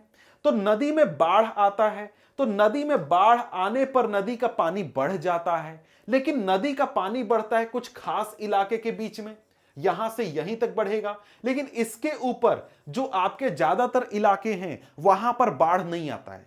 जैसे आप अगर किसी गांव में रहते हैं तो गांव में या फिर शहर में भी रहते होंगे तो आपने कभी बाढ़ देखा होगा, तो बाढ़ का पानी जब नदी में बढ़ता है तो वो एक इलाके तक ही बढ़ता है, जहां पर कि बाढ़ का पानी जमा हो जाता है, वहां पर सिल्ट गाद वगैरह छोड़ देता है। तो उसके बाद का जो इलाका है जहां पर बाढ़ नहीं आ रहा है वो क्या है? भांगर का इलाका है। अब यहां पर इस चीज को अच्छी तरीके से समझने के लिए इन दोनों को एक साथ में समझना होगा, तब आपको क्लियर होगा। तो यहां पर देखिए, एक तो चीज हमने क्या देख लिया, एक भांगर हो गया जो कि हमारे फ्लड प्लेन का ज्यादातर हमारे नॉर्दर्न प्लेन का ज्यादातर हिस्सा है, और यहां पर क्या पाया जाता है? यहां पर कैल्सिरस डिपॉजिट पाए जाते हैं जिनको कि कंकड़ कहा जाता है, ठीक है? आगे यहां पर कहता है कि the newer younger deposit of the flood plains are called Khadar, they are renewed almost every year and so are fertile, thus ideal for intensive agriculture। अब यहां पर देखिए, यहां पर आपका क्या है? यहां पर खादर है। खादर का मतलब क्या? मतलब कि ये जो फ्लड प्लेन है ना, इसी को, इस इलाके को हम लोग क्या कहते हैं? खादर कहते हैं। इस इलाके में जो मिट्टी है वो क्या है? खादर है। तो यहां पर क्या होता है? यहां पर बाढ़ आता है तो पानी भर जाता है। इस प्रकार से पानी भरने की वजह से क्या होता है? यहां पर हर साल मिट्टी नई हो जाती है, क्योंकि नदी अपने साथ साल्ट लाकर, यहां पर सिल्ट लाकर, गाद लाकर छोड़ देती है, जिससे यहां पर मिट्टी उपजाऊ हो जाती है। तो ये क्या हो गया? ये हो गया खादर। लेकिन इसके बिल्कुल बगल में ये जो ऊंचा ऊंचा इलाका है जहां पर बाढ़ का पानी नहीं भरता है, ये इलाका होता है भांगर। अब यहां पर ये भांगर के इलाके की बात ये है कि ये जो इलाका है, यहां पर जो मिट्टी है ये लाखों साल पहले आ गई थी, लाखों साल पहले यहां पर उसको जमा कर दिया गया था, छोड़ दिया गया था, और ये पुराना एलुवियल डिपॉजिट है, नया नया नहीं है। यहां पर खादर में क्या होता है? यहां पर ये हमारा नया नया डिपॉजिट होता है, भांगर में नहीं होता है। जैसे मैं यहां पर खड़ा हूं तो मेरा घर जो है, यहां पर भी मिट्टी है, इसके अगल बगल भी मिट्टी है, लेकिन यहां पर पिछले 200-300 सालों से बाढ़ नहीं आया। क्यों नहीं आया भाई? क्योंकि नदी में उतना पानी नहीं है। तो ये इलाका क्या हो गया? ये हमारा भांगर का इलाका हो गया। लेकिन बिल्कुल नदी के बगल में, बिल्कुल 10 फीट दूर, वहां पर हर साल पानी बढ़ जाता है, भर जाता है जब भी बाढ़ आता है। तो वो इलाका क्या हो गया? नदी के बिल्कुल बगल वाला इलाका, वो हो गया खादर। तो खादर और भांगर में अंतर समझ गए। भांगर मतलब कि मिट्टी को डिपॉजिट, नॉर्दर्न प्लेन का वो हिस्सा जहां पर लाखों साल पहले डिपॉजिट हो गया, वहां पर हर साल बाढ़ नहीं आ रहा है, वहां पर बस मिट्टी है तो है। लेकिन नदी के बिल्कुल बगल का वो इलाका जहां पर हर साल बाढ़ आने की वजह से पानी भर जाता है, नदी जो है वो कुछ मिट्टी छोड़ देती है, वो इलाका क्या है? खादर है। तो खादर समझ गए, भांगर समझ गए, तराई समझ गए, भाभर समझ गए, ये सारी चीजें हम समझ गए। अब इसके बाद हमारे सामने आ जाता है पेनिनसुलर प्लेटू टॉपिक, यानी यहां पर हम पेनिनसुलर प्लेटू के बारे में अब समझने वाले हैं। हम लोग अब तक क्या समझ गए? नॉर्दर्न प्लेन समझ गए, हिमालय को समझ गए। अब हम पेनिनसुलर प्लेटू को यहां पर समझने वाले हैं। तो यहां पर पेनिनसुलर प्लेटू के बारे में कहता है कि the peninsular plateau is a table land composed of the old crystalline igneous and metamorphic rocks. तो यहां पर पेनिनसुलर प्लेटू क्या है? ये एक टेबल टॉप लाइक स्ट्रक्चर है। प्लेटू भाई वैसा स्ट्रक्चर ही होता है, और ये बना हुआ किस चीज से है? ओल्ड क्रिस्टलाइन, इग्नियस और मेटामॉर्फिक रॉक से बना हुआ है। अब यहां पर जरा सा प्लेटू को अगर हम लोग समझने की कोशिश करें तो प्लेटू का स्ट्रक्चर ऐसा होता है। यहां पर ये पहाड़ से कैसे अलग होता है भाई? तो पहाड़ में जब भी कोई चीज उठता है तो ऐसे कोन बनता है, पहाड़ ऐसा होता है। लेकिन यहां पर अगर हम प्लेटू की बात करें तो क्या है? यहां से ये उठा हुआ तो है, लेकिन इसके बाद ये पूरा एक टेबल जैसा आकृति बन गया है। आप देख सकते हैं कि यहां पर अगल बगल की जमीन से ऊंचा है, लेकिन ऊपर से ये फ्लैट है। ये स्ट्रक्चर किस चीज का है भाई? ये एक प्लेटू का स्ट्रक्चर है, और हमारा जो पेनिनसुलर प्लेटू है उसका भी स्ट्रक्चर ऐसा ही है। अब सेम एग्जैक्टली इसके जैसा नहीं है, लेकिन थोड़ा सा अलग है, लेकिन ऐसा ही स्ट्रक्चर है। अब इसको मैं जरा सा आपको दिखाऊं तो आपको समझ में आएगा यहां पर हमारे पेनिनसुलर प्लेटू का स्ट्रक्चर कैसा है। तो यहां पर देखिए, यहां पर हमारा ये स्ट्रक्चर है पेनिनसुलर प्लेटो का। ये क्या है, ये लाइन आपको दिखा रहा है समुद्र का लेवल, जो वाटर है समुद्र का उसका लेवल। उसके बाद देख सकते हैं कैसे यहां पर हमारे पेनिनसुलर प्लेटो का स्ट्रक्चर है, ये रियल स्ट्रक्चर है, ऐसा ही स्ट्रक्चर है हमारे पेनिनसुलर प्लेटो का, ठीक है। अब इसके बाद यहां पर आगे बढ़े तो आगे यहां पर कहता है कि it was formed due to breaking and drifting of Gondwana land and thus making it a part of oldest land mass. अब यहां पर पेनिनसुलर प्लेटू बना कैसे, ये हम चैप्टर के शुरू में बात कर चुके हैं। ये उस ओल्डेस्ट लैंड मास गोंडवाना लैंड का हिस्सा था, ये भी हम बात कर चुके हैं, तो इसको फिर से दिखाने और समझाने की तो जरूरत है नहीं। अब आगे बढ़ते हैं। आगे कहता है कि the plateau has broad and shallow valleys and rounded hills. यहां पर इसका मतलब क्या, इसका मतलब यह है कि जो पेनिनसुलर प्लेटू रीजन है, यहां पर आपको जो वैलीज हैं वो बहुत चौड़े चौड़े और बड़े बड़े हैं, लेकिन वो शैलो हैं, मतलब ज्यादा गहराई नहीं है वैलीज में, यानी उसके अगल बगल जो पहाड़ वगैरह हैं वो ज्यादा ऊंचे नहीं हैं, और साथ में जो हिल्स हैं वो राउंडेड हैं। राउंडेड कहने का मतलब क्या है, देखिए जब आप हिमालय को देखिएगा तो उसमें जो हिल्स आपको दिखेंगे बिल्कुल ऐसे दिखेंगे, बिल्कुल एकदम चुखीले चुखीले, एकदम नोक निकला हुआ रहेगा।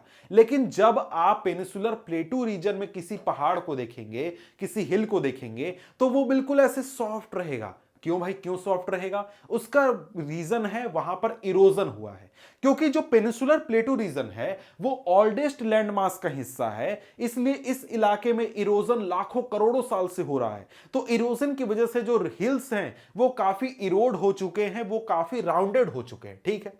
अब यहां पर आगे कहता है कि this plateau consist of two broad divisions, यानी जो पेनिनसुलर प्लेटू है इसको हम दो हिस्सों में बांट सकते हैं। पहला हिस्सा है सेंट्रल हाईलैंड्स और दूसरा हिस्सा है डेक्कन प्लेटू। दो रीजन है, कौन कौन से, सेंट्रल हाईलैंड और दूसरा है डेक्कन प्लेटू। तो यहां पर कहता है कि the part of peninsular plateau lying to the north to the Narmada river covering a major area of Malwa plateau is known as the central highland. यानी कि हमारे नर्मदा रिवर के ऊपर वाला जो इलाका है वो क्या हो जाता है, वो हमारा हो जाता है सेंट्रल हाईलैंड। अब इस चीज को दिखाने के लिए मुझे जरा सा तस्वीर आपको दिखाना पड़ेगा, तब आप इस चीज को अच्छी तरीके से समझने पाएंगे। तो यहां देखिए, यहां पर देख रहे हैं कि भाई यहां पर क्या है, नर्मदा रिवर यहां पर कहां बह रहा है, नर्मदा रिवर ये देखिए यहां पर बह रहा है आपका नर्मदा रिवर। अब नर्मदा रिवर के ऊपर का जो इलाका है, यानी ये जो यहां से ऐसे ये जो पूरा हमारा बन रहा है, ये क्या है, ये हमारा सेंट्रल हाईलैंड है, ठीक है। इसके साथ ही डेक्कन प्लेटू कहां है भाई, तो डेक्कन प्लेटू यहां से इस प्रकार से ऐसे आपका स्ट्रक्चर है, ये आपका है डेक्कन है, डेक्कन प्लेटू। अब यहां पर एग्जैक्टली मैंने नहीं बनाया है, बस ये राउंड हो गया, ये ट्राइंगल जैसा स्ट्रक्चर है, ठीक है। तो दो हिस्से हैं हमारे पेनिनसुलर प्लेटू के, पहला है डेक्कन प्लेटू, दूसरा है हमारा सेंट्रल हाईलैंड। इनके बीच में क्या है, इनके बीच में नर्मदा रिवर एक प्रकार से पड़ता है, साथ में यहां पर सतपुरा रेंज भी आप मान सकते हैं कि इनके बीच में पड़ता है। अब इसके बाद अगर हम लोग आगे बढ़ें तो आगे यहां पर क्या कहता है, आगे यहां पर कहता है, यहां पर कहता है कि the Vindhya range is bound by Satpura range on the south and Aravallis on the north west, ठीक है। जो विंध्या रेंज है उसके एक प्रकार से साउथ में सतपुरा है और हमारे नॉर्थ वेस्ट में अरावली है, ठीक है। आगे कहता है कि the further westward extension gradually merges with the sandy and rocky desert of Rajasthan. यानी यहां पर जो सेंट्रल हाईलैंड है, सेंट्रल हाईलैंड का जो आपका जो एक्सटेंशन है, नॉर्थ वेस्ट एक्सटेंशन, वो आपको कहां जाता है, sorry westward, north west, westward इसमें बताया जा रहा है, लेकिन इंडिया के मैप से वो नॉर्थ वेस्ट जाएगा, ठीक है। तो वो कहां जाता है, आपको जो राजस्थान का डेजर्ट है, थार डेजर्ट, उसमें जाकर मिल जाता है। क्या भाई, तो यहां पर सेंट्रल हाईलैंड, ठीक है। The flow of the river drainage in this region namely the Chambal, Sindh, the Betwa and Ken is from southwest to northeast, thus indicating the slope। तो यहां पर क्या कहता है, यहां पर कहता है कि देखिए यहां जो नदी बहती है, ये नदी आपको कैसे बहती है, सेंट्रल हाईलैंड में अगर आप स्लोप देखिएगा तो स्लोप आपको पता चलेगा कि नॉर्थ साउथ वेस्ट से आपको नॉर्थ ईस्ट की ओर नदियां बह रही हैं, मतलब कि यहां से नदी इस तरफ बह रही है, इस तरफ। तो इससे क्या पता चल रहा है, इससे पता चल रहा है कि जो हमारा सेंट्रल हाईलैंड है इसका स्लोप किस तरफ है, इसका स्लोप है इस तरफ। मतलब यहां पर नीचे का इलाका है, ये हमारा ऊंचा इलाका है, इसलिए यहां से यहां की ओर नदियां फ्लो कर रही हैं। इसका यही रीजन है। समझ गए। इसके साथ ही हमने देखा कि यहां पर ये हमारा क्या है, जो सेंट्रल हाईलैंड है, ये आगे जाकर कहां मिल जाता है, यहां पर थार डेजर्ट है, थार डेजर्ट में जाकर मिल जाता है। ठीक है। अरावली रेंज एक प्रकार से इसका बाउंड्री भी तैयार करता है, बनाता है। विंध्या रेंज यहां पर बाउंड्री बनाता है। तो ये सारी चीजें हमने एक प्रकार से पढ़ ली। अब यहां पर अगर हम लोग आगे बढ़ें तो आगे यहां पर क्या कहता है, आगे यहां पर कहता है कि द फ्लो ऑफ रिवर, ये सारी चीजें हम समझ गए। ठीक है। आगे कहता है कि the central highland are wider in west but narrower in the east. जो सेंट्रल हाईलैंड है ये आपको वेस्ट के रीजन में ज्यादा नैरो है, लेकिन ईस्ट के रीजन में क्या है, आपको सॉरी वेस्ट के रीजन में वाइडर है और ईस्ट के रीजन में नैरो है। The eastward extension of this plateau are locally known as Bundelkhand and Baghelkhand. यानी जो सेंट्रल हाईलैंड है इसी का एक्सटेंशन का जो कुछ हिस्सा है उसको हम क्या कहते हैं, बुंदेलखंड कहते हैं, बाघेलखंड कहते हैं। और यहां पर सेंट्रल हाईलैंड आपको वेस्ट में चौड़ा है और यहां पर ईस्ट में क्या है, पतला है। ठीक है। अब इसके बाद अगर हम लोग आगे बढ़ें तो आगे यहां पर क्या कहता है, आगे कहता है कि the Chota Nagpur plateau marks the further eastward extension drained by Damodar river.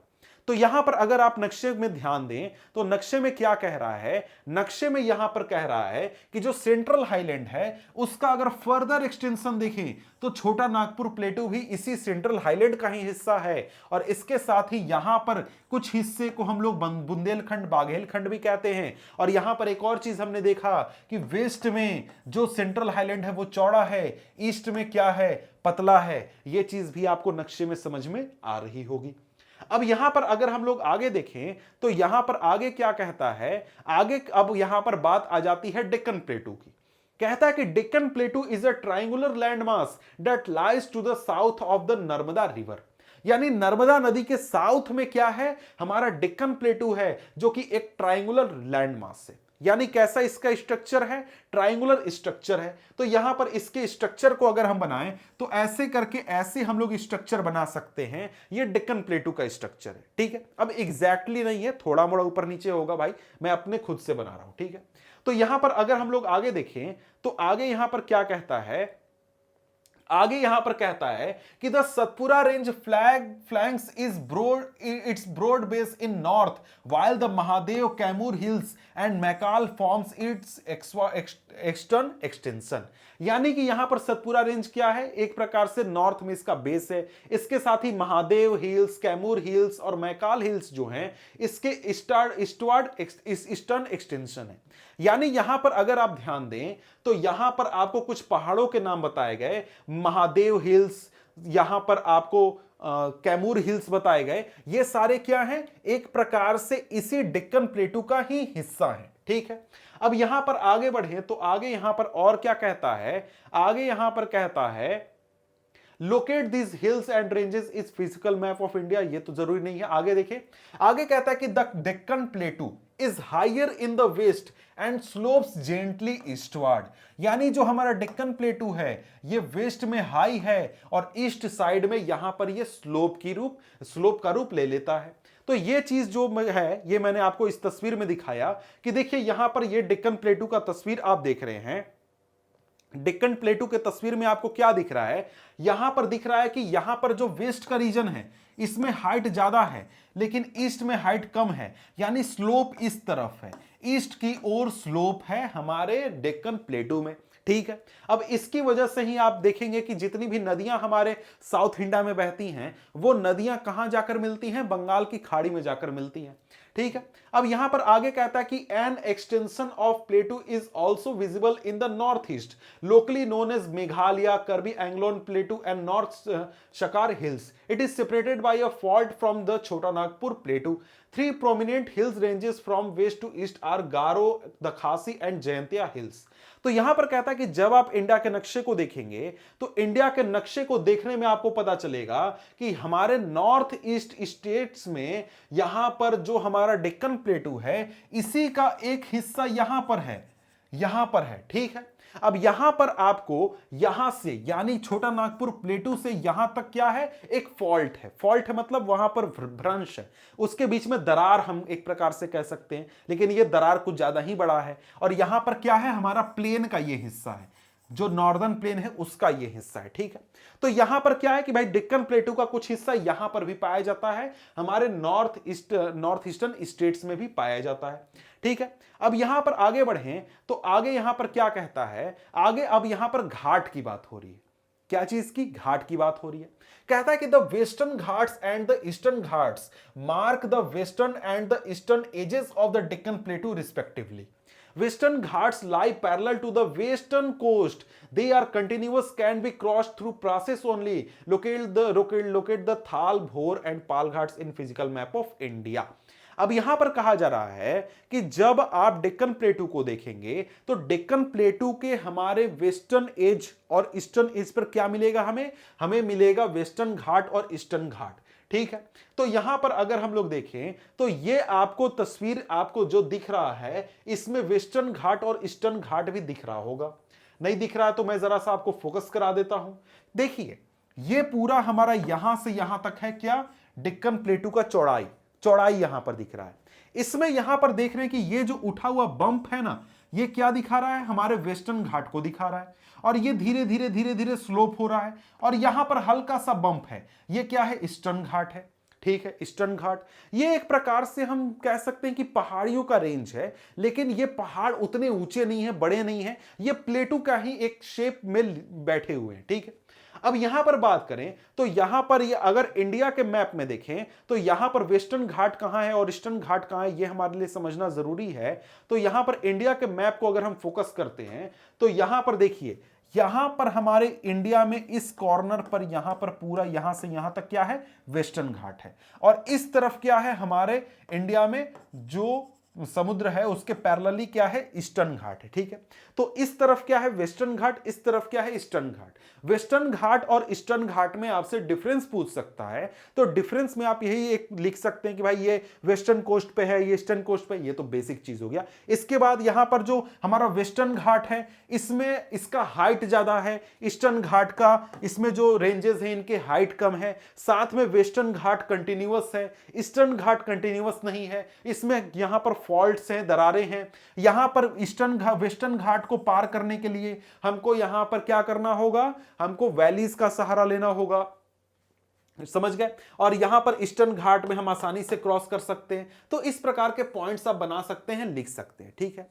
अब यहां पर आगे बढ़े तो आगे यहां पर क्या कहता है, आगे कहता है कि the western Ghats are higher than the eastern Ghat. ये तो चीज मैंने अभी तुरंत आपको बताया भी और दिखाया भी कि जो वेस्टर्न घाट है वो ईस्टर्न घाट से ज्यादा ऊंचा है। Their average elevation is 900 to 1600 metre as against 600 metre of the eastern Ghat. The eastern Ghat stretch from Mahanadi valley to the Nilgiris in the south.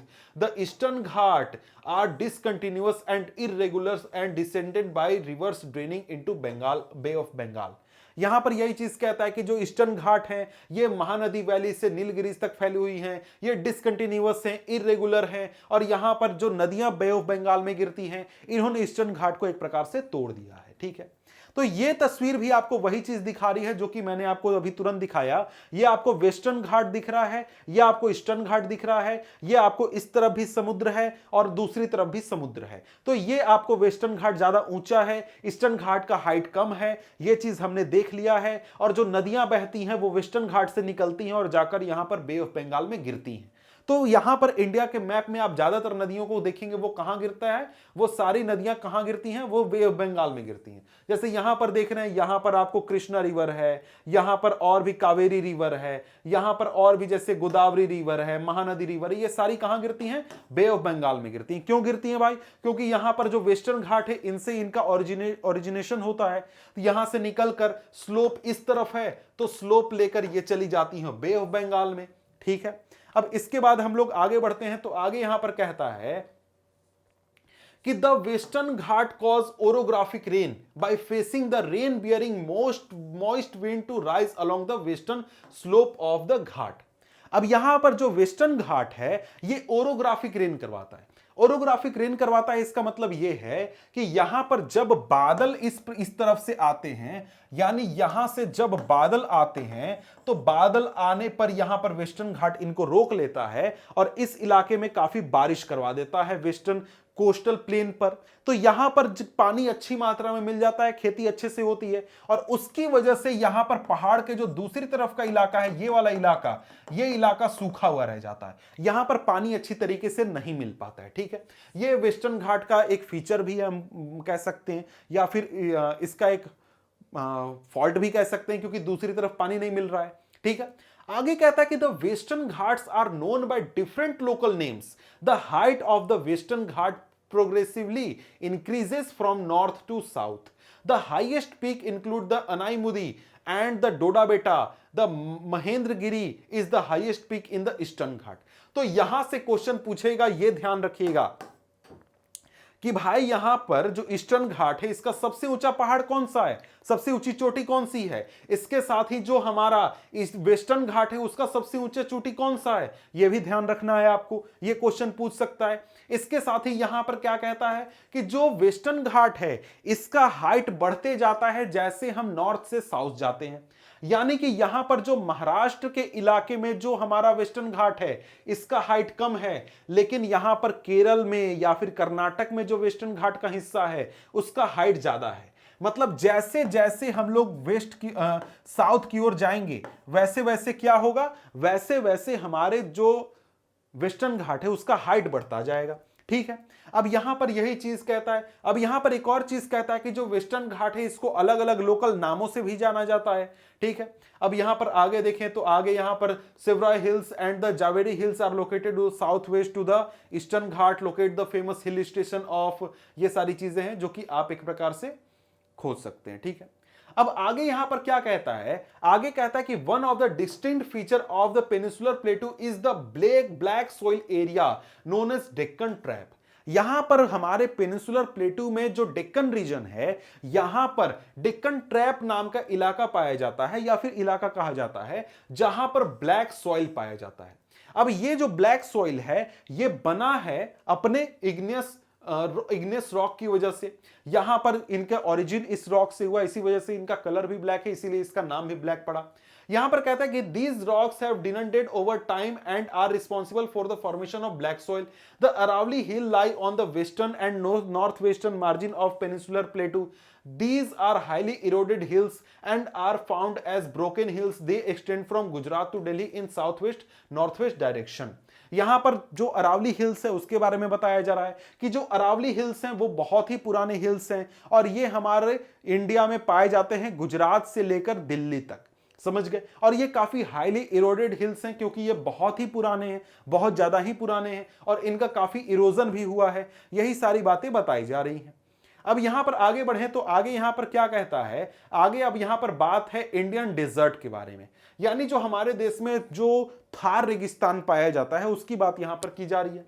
तो कहता है कि the Indian desert lie toward the western margins of Aravali hills, यानी Aravali hills के western region में हमको क्या मिलता है, इंडियन डिजर्ट मिलता है। It is an undulated sandy plain covering with sand dunes. यहां पर ये एक प्रकार सा सैंडी प्लेन है जहां पर हमें सैंड ड्यून्स देखने को मिलते हैं। This region receives very low rainfall below 150 millimetre per year, यानी ये जो रीजन है यहां पर 150 मिलीमीटर पर ईयर से भी कम बारिश होती है। It has arid climate with low vegetation cover. Streams appear during the rainy season, soon after they disappear into the sand as they do not have enough water to reach the sea. Luni is the only large river in this region. यहां पर क्या है कि जो हमारे देश का Indian desert है वो कहां पाया जाता है, तो वो भाई हमारे देश के राजस्थान में पाया जाता है और साथ ही बगल के जो पड़ोसी देश है यानी जो पाकिस्तान है उसमें भी इसका कुछ हिस्सा पाया जाता है। तो यहां पर आप जैसे देख सकते हैं कि यहां पर हमारा है अरावली हिल्स यहां पर, और इसके आसपास इधर राजस्थान में क्या मिलेगा, हमें देखने को मिलेगा थार डेजर्ट, और इसका कुछ हिस्सा हमारे पाकिस्तान में भी आता है। तो ये हमारा थार डेजर्ट है। यहां पर क्या है, बारिश बहुत कम होती है। कितनी कम होती है भाई, 150 मिलीमीटर से भी कम होती है। यहां पर कोई भी बड़ी नदी नहीं है, सिर्फ एक बड़ी नदी है लूनी, और यहां पर जो नदियां हैं छोटी मोटी, उनमें पानी भी जो है बरसात में आता है, और कुछ महीनों के बाद पानी वहां से गायब भी हो जाता है, क्योंकि यहां पर पानी बहुत कम है इसलिए। आगे कहता है कि barchans crescent shaped dunes cover larger area but longitudinal dunes become more prominent near the Indo-Pakistan boundary. If you visit Jaisalmer you may go to see a group of barchans. तो यहां पर कहता है कि भाई देखो, यहां पर जो हमारा थार डेजर्ट है वहां पर बरकान नाम का एक फीचर देखने को मिलता है। यहां पर ये क्या है, एक प्रकार का सैंड ड्यून है, जिसका स्ट्रक्चर आप देख सकते हैं कि इस प्रकार का यहां पर स्ट्रक्चर होता है। इसी स्ट्रक्चर को हम लोग क्या कहते हैं, बरकान कहते हैं। ठीक है, तो इसके बाद अगर हम लोग आगे बढ़े तो आगे यहां पर क्या कहता है, आगे यहां पर बात की जा रही है कोस्टल प्लेन की, यानी कोस्टल प्लेन रीजन की। अब हम लोग बात कर लेते हैं कि ये क्या चीज है, ये कौन से रिलीफ फीचर है। तो यहां पर पेनिनसुलर प्लेटू के बारे में कहता है कि the peninsular plateau is flanked by stretch of narrow coastal strips running along the Arabian sea on the west and bay of Bengal on the east. यहां पर देखिए कहता है कि जो पेनिनसुलर प्लेटू है, इसके बिल्कुल बगल में, यानी जो समुद्र का इलाका है ना, वहां पर पेनिनसुलर प्लेटू और समुद्र के बीच में एक पतली सी पट्टी पाई जाती है, जो क्या है, एक प्लेन रीजन है। और यहां पर ये कोस्टल स्ट्रिप मतलब कोस्टल रीजन है लेकिन प्लेन है, और ये आपको कहां मिलेगा, हमारे पेनिनसुलर प्लेटू के अरेबियन सी के साइड में भी मिलेगा और बे ऑफ बंगाल के साइड में भी मिलेगा। तो इसको जरा सा हम लोगों को मैप के साथ देखने की जरूरत है। तो यहां पर देखिए, यहां पर अगर हम लोग ये नक्शा देखें तो इस नक्शे में हम लोग क्या देख रहे हैं कि यहां पर ये जो लाल रंग में दिख रहा है, यहां पर हमारा क्या है, वेस्टर्न घाट है, इधर ईस्टर्न घाट है। वेस्टर्न घाट के बगल में एक पतला सा हिस्सा है, यही क्या है, हमारा वेस्टर्न कोस्टल प्लेन हो गया।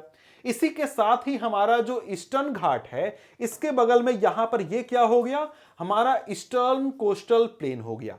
इसी प्लेन रीजन के बारे में बात किया जा रहा है। तो देखिए, जिस प्रकार से हमारा नॉर्दर्न प्लेन एक प्लेन रीजन है जो कि काफी उपजाऊ है, काफी अच्छा है, उसी प्रकार से हमारा ये जो कोस्टल रीजन है जो कि प्लेन रीजन है, ये भी हमारे लिए एग्रीकल्चर के हिसाब से बहुत ही अच्छा है।